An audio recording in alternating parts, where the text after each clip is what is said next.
Welcome to another edition of the Dental Today podcast. Thank you for stopping by. This is brought to you by labmediatv. My name is Hezekiah Morales, and here we go. Remember to follow us on social media at labmediatv. Welcome back, ladies and gentlemen, to another edition of the Dental Today podcast. We are excited to have a gentleman with a very interesting story, over 10 years of direct contact and experience in the dental field. We're going to hear a little bit of his transition and very interesting stories as well. From AD2, the CEO and owner, we are talking about Mr. David Williams. Dave, welcome to the show. Hezekiah, thanks for having me this afternoon. I appreciate it. It's good to meet you. It's a pleasure to meet you. Thank you for coming on the show. You are out of California. That is correct. We're based in Riverside, California. Riverside, California. We did talk about you having 10 years of direct experience with the dental field, but please let us know. It wasn't always direct. There's an interesting story behind all this. Yeah, it's funny you say that. As I tell folks, I've been with the company for about 10 years, but really, I've acquired most of my dental knowledge over time, as I say, via osmosis. I grew up in an orthodontic household. My father was a private practice orthodontist for his entire career, and he spent about 25 years lecturing internationally with another gentleman, Ron Roth. They were both pretty prominent orthodontists in their days. And but as I joke, I had braces 3 times growing up as a kid, so I got my feet wet real early on with dentistry and orthodontics and what have you, and then over the course of time got involved with this company that was actually started by my father in about mid-2007, and I came aboard with him on a full-time basis in about mid-2010, and to kind of try to build the company and get it going in a good direction. So, but before you got into the company and you decided you were going to get involved with the company, what were you doing before? Yeah, I've had an interesting career. This was really my first foray into the dental business as a full-time occupation. Prior to that, I'd actually been mostly an entrepreneur, starting different companies over time. I got an MBA back on the East Coast in the early 90s. Spent a number of years in technology. Started some companies, was with a couple companies. Prior to AD2, was with a small software startup in Newport Beach, California, that was acquired by Google. Google's a small search engine company, a few folks might have heard of. And so I spent 3 years at Google over there in their technology groups, and then left Google in mid-2009. Kind of was, just taking some time off to relax and, if you will, smell the roses, and talked to my dad a little bit. And he had started this company in about mid-2007 because he had always felt at the time that he and his partner Ron Roth were lecturing that often they do a lot of lecturing in foreign countries, that the doctors loved what they were learning and hearing from them, but they were told, geez, we really can't afford to buy this equipment that you want us to use to make this diagnosis. And so my dad had always felt, when I get older, I'd love to make a nice articulator that costs a whole lot less. So these, because if they could afford to buy it, they could treat their patients the way they should be treated, which is all he ever really cared about, was just the best possible solution for patients. Right. And so in about mid-2005, he started putting pen to paper to sort of develop this concept. And then I believe somewhere in about mid-2006, he and a gentleman that had been with Panamint Corporation for quite a long time, about 20 years as their lead engineer and designer, joined him, and they ended up developing an articulator. They initially had manufactured it offshore at the time, and then after I'd gotten involved with the company in about mid-2010, shortly thereafter, I moved all the production back into the United States. Nice. I really like to hear that. But before we go into this any deeper, you were doing business outside of the dental field. Now we know you got involved because your father started it, but how did the conversation start for you to come into business into the dental field, and with your father, which sometimes can be a little controversial in certain families? How did this all come about, and how how are you now the CEO and the owner? What was? Yeah, no, that's a great question. I've been very fortunate. Both my folks are, well into their late 80s. They're both alive. They're both in very good health. They've got all their mental facilities up here. And so I've always had a great relationship with my father. But, we never really had a chance to take a boys trip, just him and I anywhere, just to hang out. And so after I left Google, was just, as I said, just kind of relaxing. And we were talking one time on Skype because they're based out of the Bay Area. And had said, geez, why don't you come over to China with me and see how we're making the articulators over there? And I was like, I just want to take a boys trip with him. And so we jumped on a plane and went over there, and I spent some time in the factory in China and learned quite a bit. But when I got back home in Southern California, I sat down at my laptop and my mind the wheels started turning. And as my fingers started to work and I started typing, and before I knew it, I had about four pages of bullet points of just things that I had seen that maybe needed, from a business perspective, needed fixing. There really was no business, what I call business infrastructure, in existence for this fledgling company. There's just so many deficiencies I saw as a business person that I couldn't help but have it pour out of my fingertips. And so I sent it to my dad and I said, look, these are a lot of things I've seen, let me fix this or build it or, do this for you. I mean, you've done me right in life. Let me return the favor. And he looked at it and said, well, sure, that'd be great. And so I spent a couple months, 3 months, doing these things. And of course, as I got into it, doing these things, I stumbled across more things that I thought, well, that's lacking. This is broken. And started a separate another page of bullet points. And so by the time I'd finished all the first things, I had a whole nother menu of items, and again went to him and said, geez, there's some other stuff I found. Would you mind? And he said, nope, that'd be great. And so I went on my way with that. And it finally got to a point where I said, look, I think we could really make this thing go as a business. It's going to take some work for sure. But, I think I can do that. And he kind of looked. At the time, I think he was. This was in 2010. He would have been just 80. He would have been 80 years young at that point. And he just looked at me with a sigh of relief and said, "Okay, thank God, because really all I want to do is lecture. And as I say, go out and preach the gospel." He goes, "I want nothing to do with running a company on a day-to-day basis."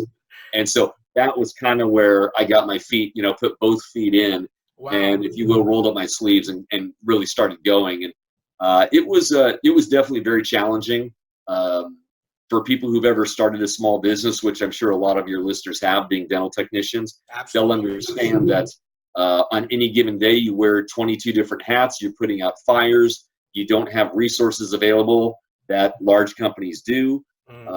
So you really get indoctrinated by fire. But as well, I like that.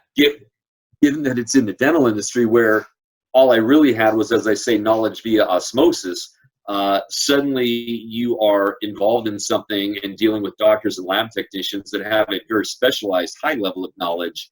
And you quickly find yourself batting out of your league, that you realize I'm either going to have to lie my way through this thing, what they call fake it till you make it. Fake it till you make it.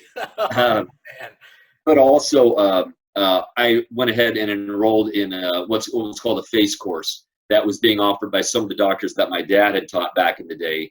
And so I took a FACE course, and truthfully, at the time, my knowledge was still so very slight that, relative to the knowledge I have now, I couldn't fully appreciate what I was learning at the time, but really have been able to connect a lot of the dots since then. And as I say, I know just enough now to be dangerous. That is definitely an interesting point that you brought up a second ago. At some point, the knowledge that you had was, you called it osmosis, right? Through osmosis. It was from the outside. Now you were in the inside. You know how crazy the life of a doctor can be, as well as a dentist, as well as a dental technician. And so let me ask you this. Did you experience some of these challenges in terms of the crazy hours and everything because you had to deal with doctors and technicians, or was that something that not so much? No, truthfully, being a very small company, I can't say that we were really subject so much to crazy hours. of doctors and technicians. In the same breath, though, I will say, when I first got involved with the company, our primary markets were outside the U.S. in Mexico and South America, and to a much lesser extent in Europe. So to some degree, our hours were dictated more by time zones than actually the craziness of doctors and technicians. But I will say, though, there were a lot of hours logged early on because of the fact that, I was still trying to get my arms around this. And literally when I took the company over, there was no real inventory control systems in place. There was no physical inventory. There was no electronic inventory. There was none of this. And so just getting the company laid, just as I call it, just building out the infrastructure to actually be able to manage the company and account for everything within the company consumed an awful lot of my time. And it's every time I needed something, it didn't exist, I had to go build it. And so initially it was enjoyable, but in the same sense, very frustrating because there was nothing there and everything had to be created from scratch still or procured or what have you. Now, almost 10 years later for me, now at least I have all these systems in place. When I need something, I can just go and this template exists. Whatever I need already exists, and it's a lot more time efficient, and you can actually, it runs like a real business. That's fantastic because now we're able to measure and then make the adjustments necessary. Absolutely. You did mention that you started, or the company started in the Latin American markets or foreign markets in Europe as well. But when did you begin to transition your services or your products here to the United States? Yeah, it was sort of a two-step process. As I mentioned early on, when I got involved with the company, they were manufacturing some instrumentation. I mean, albeit in a very small scale, but nonetheless, manufacturing articulators and face bows and another instrument, what we call the MCD, for checking condyle placement. This is all being made in China through a manufacturing partner there. And once I'd been with the company for about a year, and again, as my knowledge started ramping up, I realized where we needed to make some changes and improvements in our instruments. And so I was attempting to work with our manufacturing partner in China and found it fairly frustrating in that changes, getting feedback was very slow, getting cost updates on proposed changes was slow. The time, just the sheer time difference of working, I think they're about 10 hours apart from us. That was frustrating. And quite honestly, at the time, if your listeners can remember back to what the economy in the U.S. was like during 2010 and 11, 12, it was not a good time for the U.S. economy at all. And I hit a point of frustration fairly early on in trying to get these changes and improvements to our products made, where I realized these people don't seem like they're very engaged in our product. I don't feel good about sending our money offshore anymore. I think I need to do something to help our country. And so even though it was a very painful process to transition, I shut all of our manufacturing down in China and moved all the manufacturing for all products. Even though our product line was small at that time, I did move all the manufacturing back to California. Wow. And set up shop here, got offices, developed a network of manufacturing partners locally in California that we could work with, because we do outsource most of our machining and processes such as anodizing, etc. We do all the final assembly and QC checking within our offices. Oh, okay. That was sort of step one of getting involved into the U.S. market. We needed to raise the level of visual appearance of the product as well as function of the product. Once we had done that, we definitely developed a better level of acceptance in the marketplace. There had been a stigma associated with, oh yeah, they manufacture their stuff over in China. I noted that there had been a stigma associated with that. So when we introduced our first domestically manufactured products at the end of 2012, they looked much different from what we had been manufacturing before. They were a much higher end look and quality, finish, and function than we definitely had before. So they looked much different than what we've done. We had a great story to tell the market with the introduction of these products to let people know, hey, We sucked it up. We had a tough year. We transitioned all the manufacturing back to the States because it was the right thing to do. And that story really resonated with customers at the time. People really appreciated that. As well, I introduced, I've been doing it now for about a year and a half. I've learned a bit more about the industry and where I saw as openings that were possibly needed. And so I introduced a line of magnetic mounting plates because I noticed that when I would go to trade shows for labs, I would show my articulator, and they thought that people would say, you know, it's a pretty articulator. It has a nice price point, but I already have 20 of this Stratos articulator or this Artex articulator. If I buy another articulator, that's what I'm buying.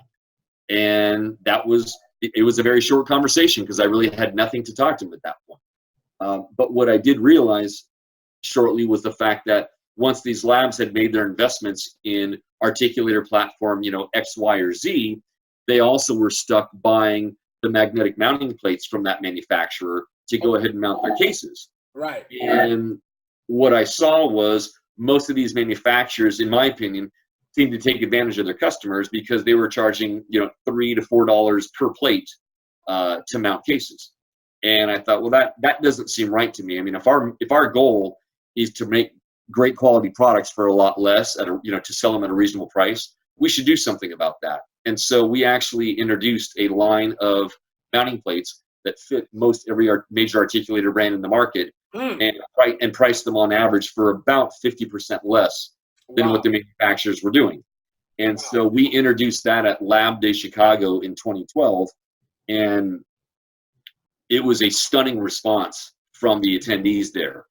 It was the first time I had actually been able to do a show where I felt like we were somewhat relevant, where people were interested in our products. And I walked out of there going, I think we may be onto something. Wow. And that's become a tremendously successful product line for us that it's now in use in probably at least 1,500 dental labs within the US. But it's also given us great channels now to know lab owners, lab technicians, to know what they want. It's allowed us to introduce new products that we've been able to introduce to existing customers. So that was really, I think, moving the manufacturing back to the US, as well as introducing that line, introducing that line of mounting plates initially, that really got our foot into the US market and suddenly moved the revenue needle up quite a bit for us as a small little company, where we really felt like, wow, that was a great year for us relative to where we've been. I mean, we were, still a very tiny little company, but it felt good to know that we made a material impact on our revenues. And not only the revenues, but impacted the market. Because as you mentioned, I've used Apple products. My father loves Apple products, all that. That's fantastic. Sure, we all do. But I have an iPhone. I love iPhones. But when it comes to computers, I stay away from the computers. Why? Because their system is a closed system. So as you mentioned, I find myself forced to buy everything around that, or rather within that enclosed room called Apple, right? And that sets certain limitations for me. The same thing goes with the lab and the doctor. And what you're saying is amazing, that your product is certainly compatible with several platforms.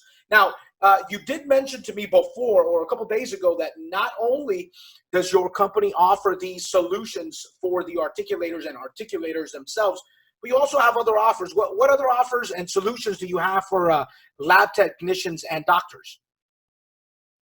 Yeah, so I mean, as far as doctors go, I mean, that was really where we started. That was the basis for founding the company way back when. So with doctors, we've always, we continually improve our products over time. So we have, we have a line of articulators, anatomic face bows, an instrument that we call an MCD, stands for measures condyle displacement, which doctors may know more generically is a CPI, or condyle placement indicator. We have a hinge axis recorder, which actually traces the motion of the jaw. So these are instruments that have been around for quite some time. We've recently introduced an item we call an easy bow, which is based around Dr. John Coyce's principles of that the incisal edge being 100 millimeters from the center of the hinge axis, and using a fox plane bow with a laser level to identify the midline of the face as well as horizontal. that's started to take off very nicely. From a lab side, certainly the articulator is an applicable item for the lab. The mounting plates are been highly successful with labs that we've been very happy with. As well, about a year and a half ago, and again, it's all about just as with the mounting plates, we kind of shattered closed ecosystems with the manufacturer. We've sort of done the same as well. Lab technicians will know that the Coist facial analyzer has become quite popular through the years, and historically, that's been a closed environment as far as what articulator you could mount the Coist Facebo record on.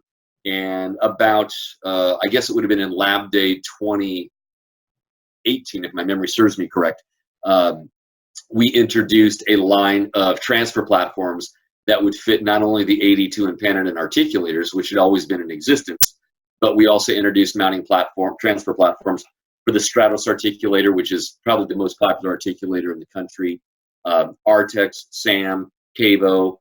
Since then, we've opened it up for the Dinar Mark 300, for the Hanau Wide View. So again, we've provided something that will fit most major articulator brand that's out there, with a few exceptions. But I think by and large, we probably have a good 85% of the market covered. And what it's done for doctors and lab technicians both is it's made the Facebo, specifically the Coist facial analyzer, the EasyBow, it's made the Facebo like Switzerland, where it's neutral. It's not bound to any one articulator anymore, because all you need is the right transfer platform, and you could put that Facebo record on any articulator now. And that's something that's new. It hasn't really existed before. And again, it was kind of like when I initially had shown the mounting plates in 2012, that people thought, wow, this is a great idea. We got the same type of reception at that Chicago Lab Day in 2018 when we did it. And it was, it's also been quite successful, and it's really moved for us. And it's gotten us a lot of great exposure with labs, with doctors. Labs are certainly appreciative of it because, particularly in today's market, I mean, labs are very attuned to cost savings and limiting costs on supplies as well as capital equipment costs. And truthfully, I've learned the last thing the lab owner or lab technician really wants to do is to have to go out and buy another articulator. And, I can't tell you how many calls I get. This new doctor sent me a case on, he uses a SAM articulator. I don't have a SAM. What do? I don't want to spend $2,000 on a new articulator, but I want to do this doctor's work. And it's, well, come to find out, that doctor likes to use a Coist facial analyzer, and he sends them a little white index tray. Not a problem, Mr. Lab Technician, because unless your doctor is looking to articulate that case back in his own office, which candidly most doctors are not, they want the lab technician to do that work and just send them the crown or the bridge or whatever. Then with the transfer platforms we make now, that lab technician can go ahead and take that index record and mount it on an articulator that the lab technician is most comfortable with, and on an articulator that the lab technician wants, rather than one that he's forced to use or forced to go buy. And in a worst case scenario, the worst case for the lab technician is he has to spend $189 from us to buy a transfer platform. And once he does that, he's good going forward. So if I'm understanding this correctly, your offering presents the effectiveness in the communication between the doctor and the technician. Absolutely.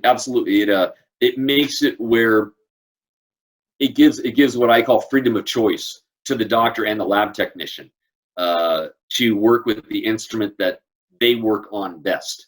I always put the caveat out there: if the doctor is very adamant that he wants to be able to articulate the case back in his office, then certainly the lab technician should mount it on the same articulator in his lab so that there's a transferability there. But again, if the doctor's really not that interested in articulating the case and is merely looking for the crown of the bridge, then the doctor can work on an EasyBow on a Coist facial analyzer, which is highly popular now. And the doctor can do what he or she does best with that, hand it off the lab, and the lab can work on an instrument that he or she works on best as well. And they don't have to go out and purchase another articulator, but with what they have, they can continue to work. That's very interesting. What does AD2 have coming up? And just for you and the audience out there, the reason we actually go by the name AD2 is our actual corporate name is Advanced Dental Designs Incorporated. Mm-hmm. And because we started off with a lot of our market being south of the border, a lot of our customers simply would say Adidos because it was much easier for them to say. And it became more and more prevalent. And the first logo we had was just an AD2, and it's just kind of gone from there. Yeah, coming up, we've always, one of the things I enjoy most now is talking to lab technicians and doctors, and because I find that particularly lab technicians, they're like MacGyver. You can give them, if they need something, they can go in the back with a roll of duct tape and some acrylic and super glue and a little bit of dental floss, and they can build exactly what they need. And, so they're tremendously inventive, and I always appreciate that. So a lot of conversations that I have when I'm talking to technicians and owners or visiting a lab is, what do you need that you don't have? And to get ideas from them, because a lot of times they've got great ideas that we can easily capitalize on and make things for them. And I can tell you, there's nothing that will make a potential customer happier than when you show that you've listened to them and you've implemented something, an idea that they had, you've involved them in, we do a 3D print, we show them a prototype, we get their feedback, that they're actually involved in the making of this product. It's really satisfying for us, and I think as well it's very satisfying for the doctor or technician to know that they're so intimately involved, and ultimately you spit out this nice pretty product, at the end, that they can go, wow, I did that. Yeah. And that is good. So no, that being said, we do have a great program coming up that we've been working on for a while. I mentioned the development of what we call our Easy Bow, which is a fox plane bow with a laser level. Because one of the things I realized, I was at the NADO conference, Vision 21 in Las Vegas in January, and I was sitting at a round table with lab owners, and they were all kind of lamenting the cost of rework and how they account for it, how they deal with it.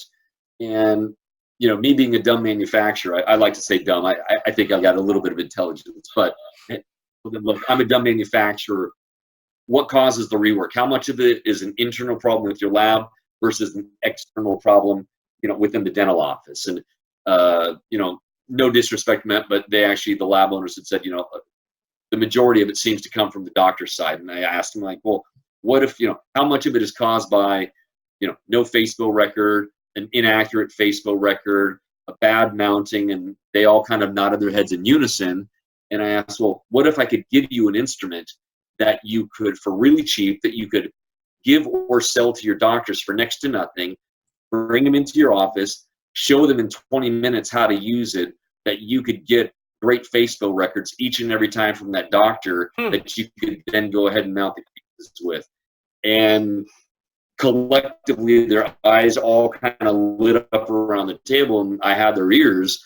And so then I started talking about this Easy Bow that we've been developing, and a program whereby we could put that Easy Bow into the lab owner's hands for very inexpensive, let them bring, because I find there's a very good, doctors and labs, if they have a good working relationship, they're willing to learn and listen and get together. And so we've been bringing this out to labs now at a really inexpensive price, letting them bring doctors in, quickly educating them, showing how easy it is to use, so that as lab people, all they're going to do going forward is get a little white index tray from the doctor that they snap into a transfer platform on an articulator of that lab technician's choice, mount the case, do the work, and hand the work back to the doctor. And so everybody wins, because the fact that the lab technician is able to get better data from the doctor, they're able to mount better, they're able to produce better work because of the fact that they've gotten a good, accurate Facebook record. The doctor's happy because the work that comes back is better and more accurate. And ultimately, he spends less time in the chair with his patient trying to make this, whatever it is, fit properly. So it's kind of a win-win all around. And, I'm in the background as a manufacturer. Yeah, I make a couple dollars on it too, but we're certainly, this program brings it in under market price to these folks, because we want to get it out in the marketplace and get that interchange and that improvement in work, rapidly moving. For sure. And I honestly believe that a lot of what you're saying is certainly the vision for this podcast. How can we have a conversation where we can hear somebody bring forth a challenge, and somebody can add their experience and their knowledge to that conversation. And how can we improve the processes so that both parties can end up with a phenomenal workflow, and in the end, the patient can benefit from all of this effective communication and effective workflow and all these optimizations in processes. So I think that's fantastic. Now, for our listeners, we have, I would say, about 60 to 70%, maybe more like 60% of our listeners are lab technicians. Sure. In a laboratory, then there's another 40, 35 that are doctors. But how could we follow AD2? How can we find these solutions? Where can we get these things in our hands? Sure. Great question. We are, so certainly AD2 has a great presence on Facebook as well as Instagram. We do a number of lab shows, well, lab and doctor shows both each year.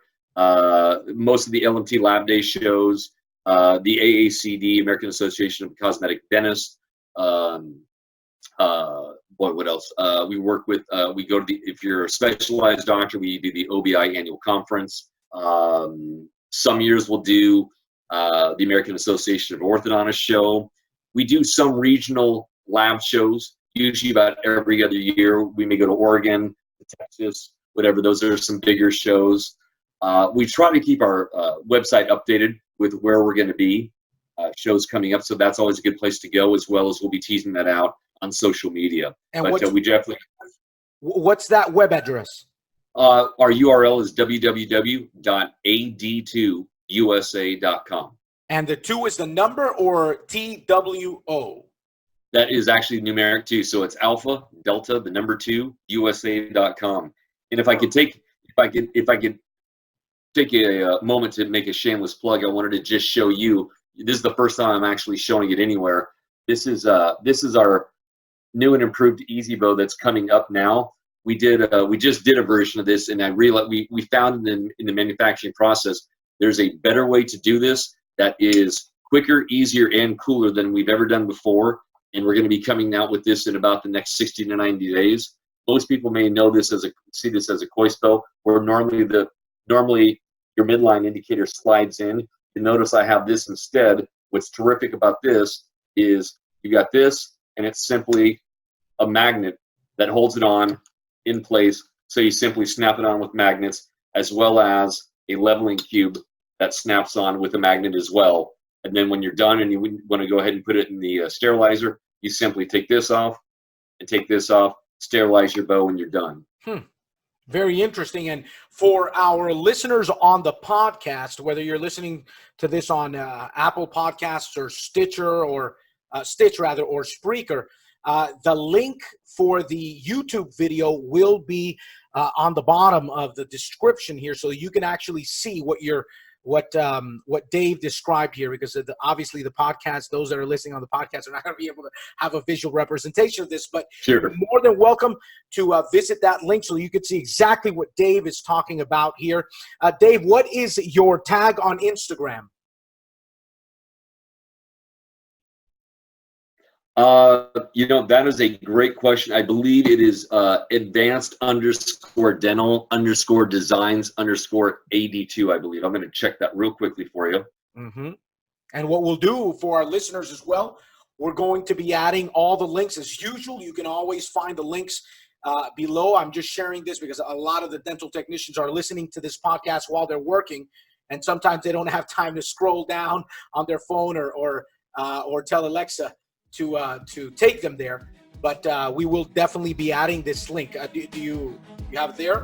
Yeah, it's if you do a quick search for advanced_dental_designs, you'll find us. Perfect. And please follow us. And we try to keep fresh content coming up multiple times a day. And so any new products we have coming up, any offers and sales or whatever it may be, people on Instagram will be the first to know. Well, ladies and gentlemen, Mr. David Williams. Dave, it's been a pleasure having you with us. Thank you for sharing those solutions with this industry. I believe that anyone that has something good to share with this industry is welcome on our show. Thank you for coming out. Hezekiah, thank you for having me this afternoon so much. Have a great weekend, everybody. It's been a pleasure. Have a good one. Bye-bye.